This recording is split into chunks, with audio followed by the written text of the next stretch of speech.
Quand on veut quelque chose, on peut y arriver. Je vous ai prévenu, c'est une entrepreneuse, c'est une fonceuse, elle n'a pas le temps. C'est vraiment l'inclusion dans la société par la mobilité. J'avais un peu deviné ta réponse. C'est incroyable l'impact que ça peut avoir. Salut Charlotte. Hello Anthony. Comment ça va? Ça va bien. Charlotte, tu es la cofondatrice d'Omni, qui est ni plus ni moins qu'une trottinette qu'on branche un fauteuil roulant. Et d'un coup, ce fauteuil roulant devient Motorisé. N'est-ce pas? Tu es aussi lauréate d'un grand prix, le Grand Prix Lépine. Omni, le système de liaison pour relier un fauteuil roulant à une trottinette. Pause. Avant de commencer à jouer avec Charlotte Allo, on va parler de la SEPH. La SEPH, c'est la Semaine européenne pour l'emploi des personnes handicapées. Et devine quoi, le Co-Atlas m'a dit « Anthony, sur ta chaîne, on aimerait parler d'alternance et de situation de handicap. » Car oui, dans beaucoup de filières, ça peut être le numérique, le conseil, l'ingénierie ou encore l'événementiel, beaucoup de gens s'autocensurent et ne vont pas vers l'alternance dans ce domaine. Alors à toi qui m'écoutes, je vais te rappeler quelques règles du jeu. L'alternance est ouverte dès 16 ans, en contrat pro ou d'apprentissage. Et surtout, pour les personnes en situation de handicap, il n'y a pas de limite d'âge pour un contrat d'alternance, on ne le sait pas toujours. Peu importe ton âge, ton niveau de compétence ou tes singularités, je t'invite à te rendre sur un site qui s'appelle concepteurdavenir.fr. Il y a plein de fiches pratiques, conseils, astuces pour t'orienter vers des nouveaux métiers et surtout trouver peut-être ton alternance demain. Parce que tu le sais à présent, mais l'alternance, c'est là où tout est possible pour tous. On reprend l'interview? Alors, prends ta place, c'est parti. Je t'invite à acheter le dé. 1, 2, 3.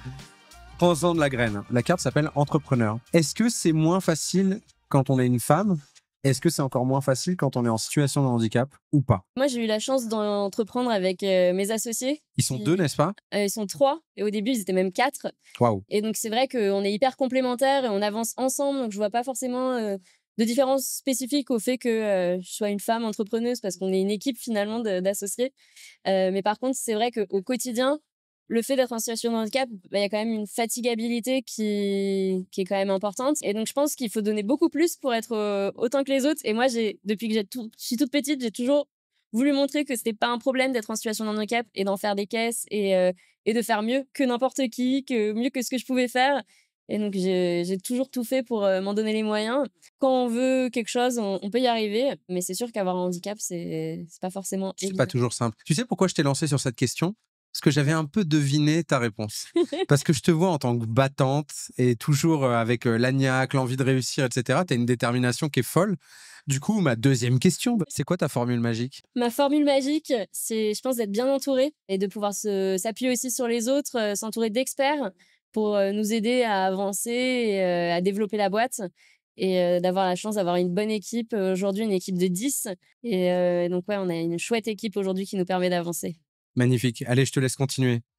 Donc 6, 1, 2, 3, 4, 5, 6. Elle va pas rester longtemps, je vous ai prévenu, c'est une entrepreneuse, c'est une fonceuse, elle n'a pas le temps. La carte s'appelle Mini-toi. Tu donnes quoi comme conseil à une fille de 10 ans de moins que toi qui souhaite se lancer dans l'entrepreneuriat? Je pense que déjà, la petite Charlotte, je m'adresse à mon moi d'enfant. Elle serait impressionnée de voir tout ce qui s'est passé et j'imaginais pas un jour entreprendre. Mais c'est en fait le projet qui m'a donné envie. Et je pense que c'est ça, c'est la recherche de sens, d'avoir envie d'avoir un impact dans la vie des gens. Et il y a vraiment de la place pour faire beaucoup de choses. Et c'est ce qui me motive au quotidien, d'avoir le retour des utilisateurs qui me disent que ça leur change la vie au quotidien, la liberté que ça leur apporte. Si on a une idée, et ça, c'est un conseil que j'ai aussi pour beaucoup d'entrepreneurs, c'est de co-construire son idée avec les utilisateurs, la développer avec eux. Enfin, nous, c'est ce qu'on a fait. On est parti, mes associés qui n'y connaissaient absolument rien au handicap se sont mis en fauteuil pour savoir ce que ça faisait. Et on a co-construit le projet ensemble, on a itéré, ça ressemblait à rien nos prototypes au départ. Et c'est de se dire, c'est pas grave en fait de pas avoir le produit parfait. L'idée, c'est de le faire avancer en intégrant toutes les parties prenantes. On est sûr que le produit va fitter au market et que ça va bien se passer. Donc la Mini-toi, tu lui dis ne doute pas, fonce. Et prendre l'assurance. Prends de l'assurance. Magnifique, ça me plaît bien. 4. 1, 2, 3, 4. Je sais pas si prendre de l'assurance ou pas, mais là, tu vas prendre un stop. Parce que je trouve que ça va un peu vite. La carte s'appelle 9%. Ça te dit quelque chose, ce chiffre? C'est le nombre de lignes de métro accessibles dans Paris. Allô, la France, on a un problème? On a un gros problème. Aujourd'hui, effectivement, c'est très compliqué de se déplacer quand on est en situation de handicap. Nous, en tant qu'acteurs privés, on propose des solutions parce qu'on s'est dit on va pas attendre que les choses soient faites parce qu'effectivement, ça coûte des milliards pour pouvoir vraiment accessible toutes ces stations de métro. Mais il y a des solutions qui existent, des solutions qui sont pas si coûteuses et on pourrait investir beaucoup plus pour pouvoir rendre accessible toute la surface finalement. Donc, il y a notre solution de mobilité grâce à la trottinette, mais il en existe d'autres, des solutions amovibles pour fauteuil. On est en train de créer une coalition, que ce soit avec des acteurs privés ou des acteurs publics, ceux qui ont la volonté de vouloir faire avancer les choses et de rendre les solutions plus abordables. Aujourd'hui, il existe des aides à l'achat pour les vélos électriques. On a mis en place plein d'aides à la mobilité douce. L'idée, c'est de les rendre aussi abordables, enfin aussi disponibles pour les personnes à mobilité réduite, pour qu'on ait tous accès à la mobilité douce qui puisse remplacer l'inaccessibilité de certains transports en commun. Et qu'il n'y ait plus deux vitesses, on va dire, dans l'accessibilité ou dans la mobilité douce, comme tu dis, que ce soit Exactement. enfin accessible à tout le monde. Tout à fait. Ça me plaît bien. Allez, je te laisse poursuivre. 4. Oh là là, mais qu'est-ce qu'elle va vite. Mais c'est depuis qu'elle a eu sa petite trottinette là. Je trace. La question s'appelle la situation de handicap en France. Qu'est-ce qui n'a pas bougé ces dernières années et qui t'agace? Je pense que je vais quand même commencer par le positif. Ah bon, il y a du positif. Oui, il y a quand même du positif. Les choses, elles évoluent dans le bon sens. Moi, ça fait 30 ans que je suis en fauteuil. Et donc, j'ai quand même vu énormément de changements, que ce soit pour aller au cinéma, que ce soit malgré tout pour prendre le bus. Il y a plein de choses qui se mettent en place. Le regard évolue, malgré tout, en termes de représentation, que ce soit dans les médias, dans la politique, à la tête de grands groupes. Finalement, on voit très peu de personnes en situation de handicap. Le chômage est encore extrêmement important. Et en termes de discrimination, ça reste le numéro 1, le handicap. Il y a encore beaucoup de choses à faire. Il y a beaucoup de belles promesses qui sont tenues. Mais l'idée, c'est de passer des promesses aux actes et de s'entourer des personnes qui ont vraiment la volonté de vouloir faire avancer les choses. Mais c'est vrai que tu as raison sur les représentations. On en parlait avec Marie-Amélie Le Fur, qui est présidente du comité paralympique, et qui parlait aussi de tout ce travail qui a été fait en termes d'image, des représentations autour des athlètes paralympiques, que ce soit leur mise en visibilité, leurs témoignages, peut-être les portraits qui ont été faits. Donc, on sent une société qui évolue, qui bouge. Il était l'heure, non? Il était l'heure. Dans l'esprit collectif, quand on pense au handicap, on pense beaucoup au Téléthon. Et je Oui. pense que c'est une initiative qui est très bien et qu'il faut qu'il y ait de l'argent qui soit mis dans la recherche, mais qu'il faut aussi qu'on voit le handicap sous un autre penchant, Mm. qu'on parle pas forcément d'histoires trop tristes aussi, mais d'histoires qui sont Qui positives, inspire. qui sont inspirantes, de gens qui font plein de choses. C'est important qu'il y ait le Téléthon, mais je pense qu'il faut qu'il y ait aussi de plus gros événements et qu'on normalise le fait qu'il y ait par exemple une personne en situation de handicap qui soit présent dans une émission sans parler de handicap, C'est qui ça. soit juste là pour parler C'est peut-être ça le futur de l'inclusion. exactement. C'est-à-dire banaliser la présence des personnes en situation de handicap, peu importe que ce soit le jeu vidéo, la télé, les représentations, le sport, etc. Et c'est un non-sujet que la personne soit en fauteuil ou non, Ou en trottinette. ou en trottinette. Allez, je te laisse poursuivre. Je t'envoie des perches quand même. Clairement. 3, 1, 2, 3. Un petit coup de boost ensemble. La carte s'appelle Omni. Trottinette plus fauteuil égale formule magique. Formule 1. Formule 1 même. Pas mal. Non, mais ouais, c'est incroyable la liberté que ça apporte aux personnes qui l'utilisent, tous nos utilisateurs, et moi comprise, qui l'utilisent au quotidien. On a un peu plus de 1500 personnes en 2 ans et demi qui utilisent notre solution maintenant. Et c'est vraiment le mot liberté qui revient, de pouvoir aller chercher les enfants à l'école, de pouvoir travailler, d'avoir accès à la culture, d'avoir accès aux loisirs. C'est vraiment l'inclusion dans la société par la mobilité. C'est incroyable l'impact que ça peut avoir. On a fait une étude d'impact qui montre que les gens sortent 2 fois plus de chez eux. C'est fou. 2 fois plus. Il faut se représenter. C'est un peu comme quand on était confinés, où en fait, on sortait pas tellement de chez nous. C'est des personnes qui sortent 2 fois et demi par semaine de chez eux et qui, avec la solution, sortent 5 fois par semaine. C'est incroyable ce que ça génère. Ça génère, du coup, par conséquent, 4 fois plus de rencontres. Donc, c'est des possibilités d'échanges, de rencontres et notamment d'accès à l'emploi aussi, que ce soit pour se déplacer ou pour rencontrer des personnes et avoir accès à l'emploi plus facilement. Bravo, bravo, bravo, bravo, bravo. On aimerait que cette solution, elle voit le jour absolument partout. C'est quoi le rêve ultime avec Omni? C'est que se déplacer ne soit plus un obstacle et que tout le monde puisse en profiter. On propose des solutions les plus abordables possibles, mais encore une fois, je reviens sur le petit coup de boost qu'il pourrait y avoir de la part des pouvoirs Des pouvoirs publics publics, ouais. qui pourraient nous aider à Aider au accélérer. financement, en fait.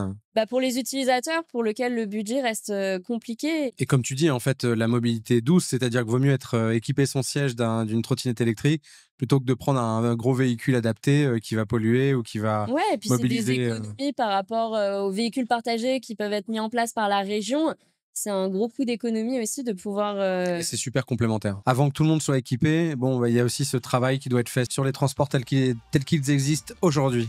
Et 4, 1, 2, 3, 4. Et tu ne te prends pas la tête. De toute façon, j'ai pas l'impression, Charlotte, que tu te prennes trop la tête. Mais quand même, tu es nommée présidente de la République. Ta première mesure, et pourquoi? Bah, ma première mesure, mais j'ai l'impression d'être un peu en boucle Ouais, en c'est fait. ça. Attends, laisse-moi deviner. La mobilité électrique prise en charge pour les personnes en situation de handicap. Bah voilà, Bon, allez, on continue.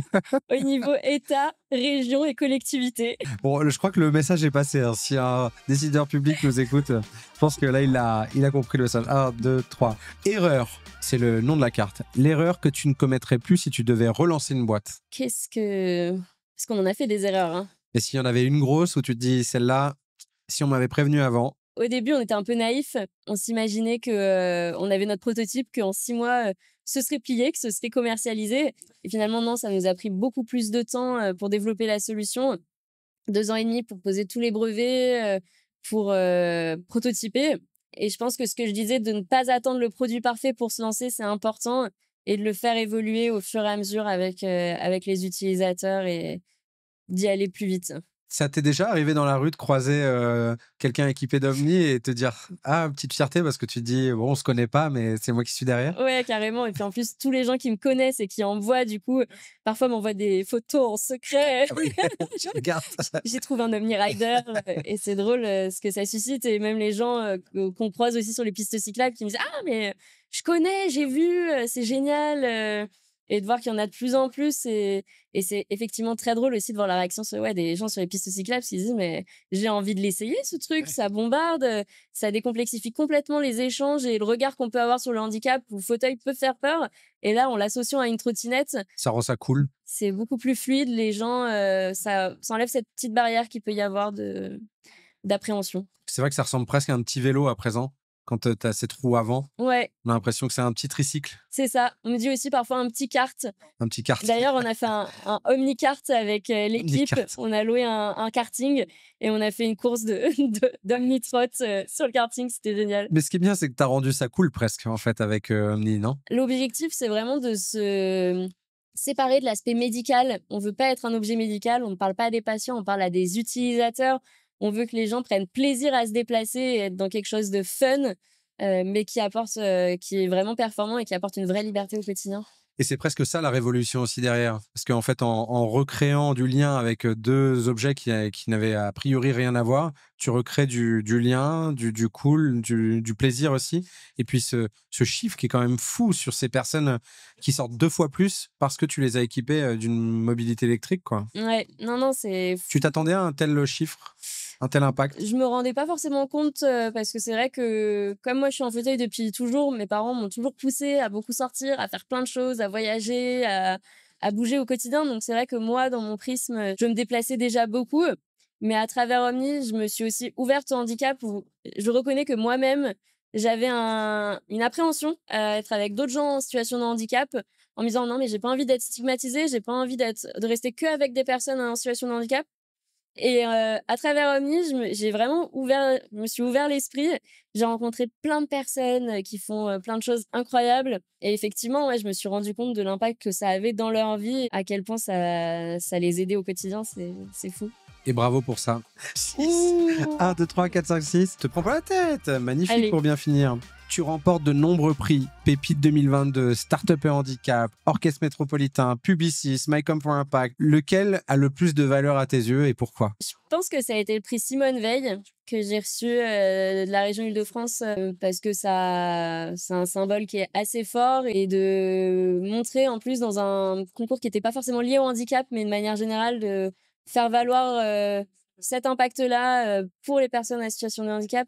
Ça a été fort et de montrer qu'on peut faire de grandes choses. Enfin, moi, c'était un gros symbole et une grande fierté de pouvoir remporter ce prix-là pour toutes les petites filles en situation de handicap qui se disent qu'il y a plein de choses à faire, les personnes qui se retrouvent aussi du jour au lendemain dans cette situation-là et pour se dire, en fait, la vie, elle s'arrête pas là, il y a plein de choses qui sont possibles et de porter ces messages-là que je porte au quotidien pour inspirer à mon échelle, mais de porter ces messages positifs, légers.